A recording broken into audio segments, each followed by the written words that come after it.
ആരാ ഇത്? ഈ കേക്കിന്റെ മുകളിലൊക്കെ വെക്കുന്ന ഒരു സാധനം പോലെ റിമി അവിടെ പോയി നിന്നാ റിമി അതെ 2 കേക്ക് റിമി തീരം ഒരു മിന്നി ചേച്ചിയുടെ സ്വന്തം ആള്, എന്റെ സ്വന്തം ആള് ചക്കര. ഇവള് പാടി ഇപ്പം സൂപ്പർ സ്റ്റാർ ആണ് കേട്ടാ. തേടി വരും കണ്ണുകളിൽ ഒരു പാട്ട് പാടി. ചേച്ചി കേക്കണായിരുന്നു. ഇപ്പൊ ചക്രേനെ തേടി വരുവാ അങ്ങോട്ട് ആൾക്കാര്. മാത്രല്ല പാടിക്കഴിഞ്ഞപ്പോ മേളിൽ അയ്യപ്പസ്വാമി എന്തൊരു വേണം കുഞ്ഞെ മേളിലിരിക്കുന്നു. പിന്നെ എന്റെ കുഞ്ഞ് പാടുമ്പോ പിന്നെ എത്ര നിഷ്കളങ്കമായ ഒരു കുഞ്ഞൽ വൈദുകുട്ടി അല്ലേടാ. വൈദേഹേ ദേവൂന്നാ വിളിക്കണത്. ദേവൂട്ടി ഞങ്ങളങ്ങ് സ്നേഹം കൊണ്ട് വിളിച്ചതല്ലേ. ചക്കര എത്ര ദിവസമായി കണ്ടിട്ട്. പിന്നെ എന്റെ എപ്പോഴെങ്കിലും ഓർത്തോ? പിന്നെ എന്നും കിടക്കുന്നതിന് ഓർക്കില്ലേ?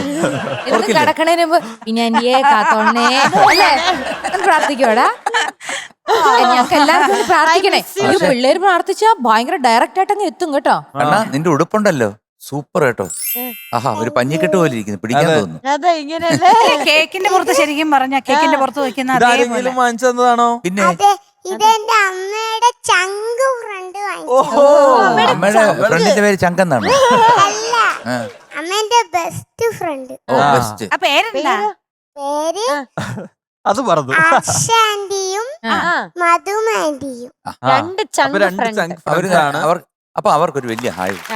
കുഞ്ഞിന് ഇങ്ങനത്തെ സാധനങ്ങളൊക്കെ അത് വാങ്ങിച്ചു ഇഷ്ടം പോലെ കൊടുക്കണേ ഞങ്ങളുടെ കൊച്ചിന്. അതെ. ഏത് പാട്ടാ മോളെ പാടുന്നത്? ഞാൻ ചുന്തരിവാവേ ചുന്തരിവാവേ അത് ഞങ്ങൾ അങ്ങോട്ട് പറയണല്ലോ. ചുന്ദരി വാവേ ചുന്ദരി വാവേ അങ്ങനെ പറയാത്തോണ്ട് കൊച്ചു പാട്ടായിട്ട് പാടുവാ. ഞങ്ങളെല്ലാം പറഞ്ഞു. ചായോ ചായൂറങ്ങ് കണ്ട ഇത് ആരഭിനയിച്ചാന്ന് ചോദിക്കേ. ഞങ്ങൾക്ക് കേക്കണ്ടത് ഞാൻ അത് തന്നെയാണ് ഞങ്ങളുടെ മീനുട്ടി അഭിനയിച്ച ചിത്രത്തിൽ നിന്നും. അതെ MG ഞങ്ങൾ പാടിയതാ. അല്ല അതിന്റെ കൂടെ നമ്മുടെ ശിഷ്യം കൂടെ പാടിയിട്ടുണ്ടല്ലോ. പിന്നെ എനിക്ക് വേണ്ടി പാടുന്ന അവളെ പാടും. Official singer. For musics Harinarayanan എഴുതിയിട്ട് അല്ലേ? മിനുങ്ങും മിന്നാമിനിയെ കഴിഞ്ഞിട്ട് പിന്നെ പാടിയത്. ഫ്ലവേഴ്സ് ഒരുക്കുന്ന കാഴ്ച വസന്തം യൂട്യൂബിൽ പ്രേക്ഷകർക്ക് ലൈവായി കാണാം. ഫ്ലവേഴ്സ് കോമഡിയിൽ ജോയിൻ ചെയ്യൂ, ആസ്വദിക്കൂ.